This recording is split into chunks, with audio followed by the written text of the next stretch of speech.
Hello everyone, so this is the Refraction Railway Line 2 patch notes, and wow, this is a lot different than the first railway. So starting off, you will need to clear your 322 at least in order to access this railway, so that is, I believe, Chroma. And then after that, you need to fight 9 encounters instead of 12 from the first railway. In addition, you still get the same banner as per the first railway, you just need to clear this stage within a specific time limit. And then Refraction Railway 2 will end when Refraction Railway 3 starts. So that is nice, that means we have this content to play around with until Refraction Railway Line 3, so at least we have some permanent content, well, semi-permanent, yeah. Besides that, this is a very interesting map because it's not the same linear path in Railway 1, we can actually go in revolutions. So there are 8 stations here, and then there's the center stage here. After you complete one round, one revolution, you can access this middle stage and you can claim all of the rewards and fight some big boss battle here apparently. Besides that, make sure you upgrade all your units before you bring them in because you cannot upgrade in the middle of the run. So make sure your upties are 4, your eagles that you want to use are 4. Yeah. So all encounters will be abno encounters just like Railway 1, but the action system is a bit different now, so I think it follows the same as what we've encountered in Canto 4 and 4.5.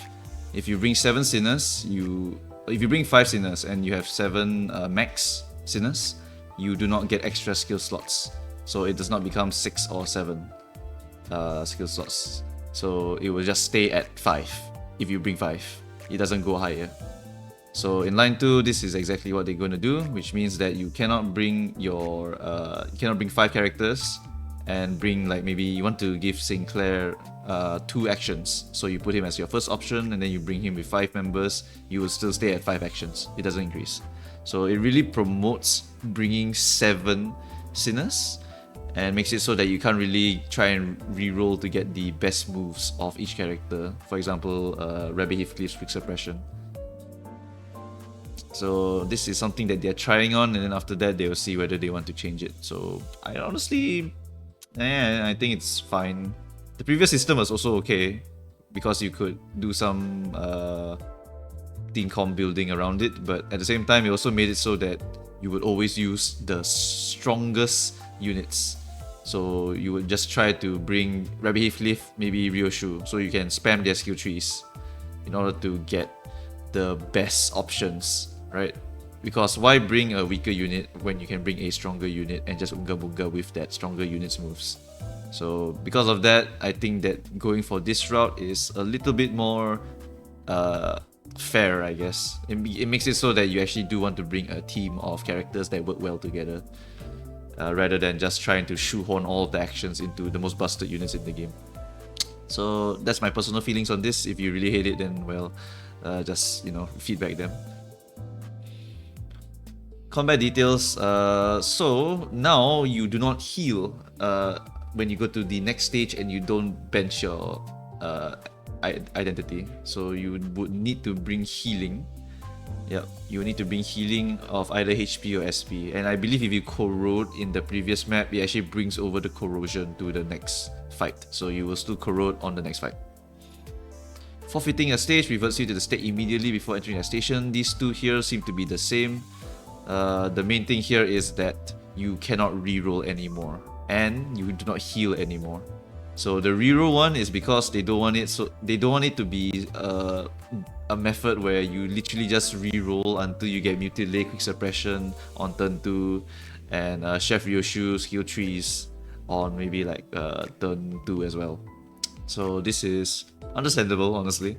But it does make it so that if you try to reroll to get optimal situations, it's a lot trickier.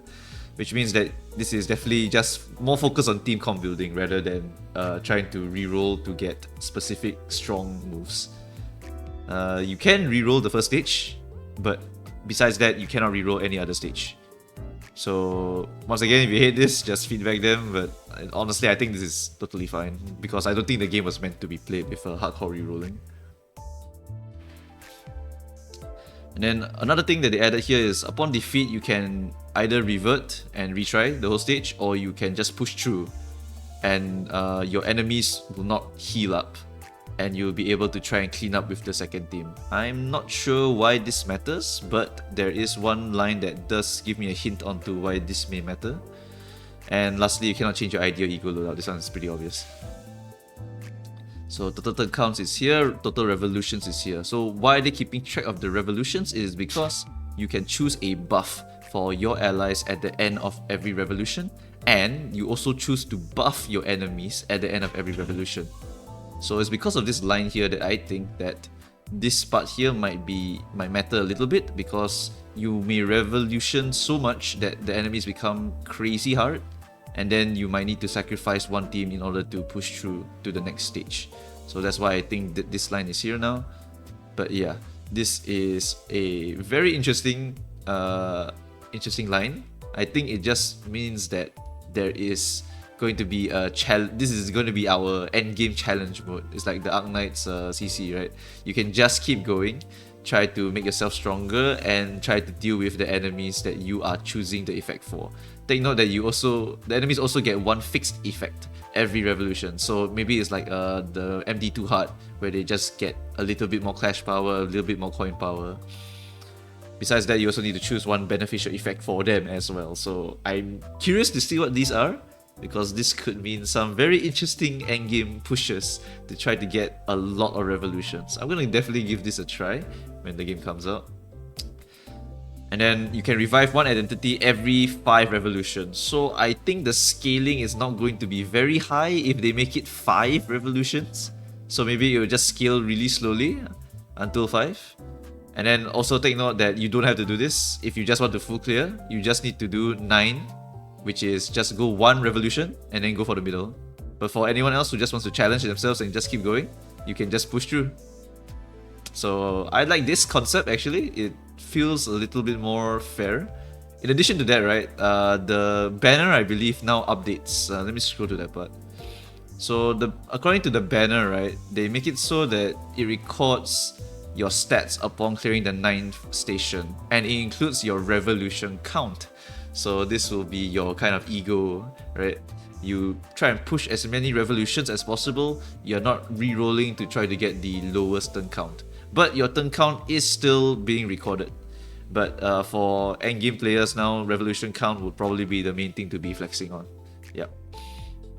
Clear turn will still be available here, but what they are looking for here is they will look at your revolution count plus your clear turn, and they will take the one with the lowest clear turn if you have the same revolution count. So if it's 2 and 50, let's say for example 2 and 90, and then versus 2 and 85, 2 and 85 will be taken.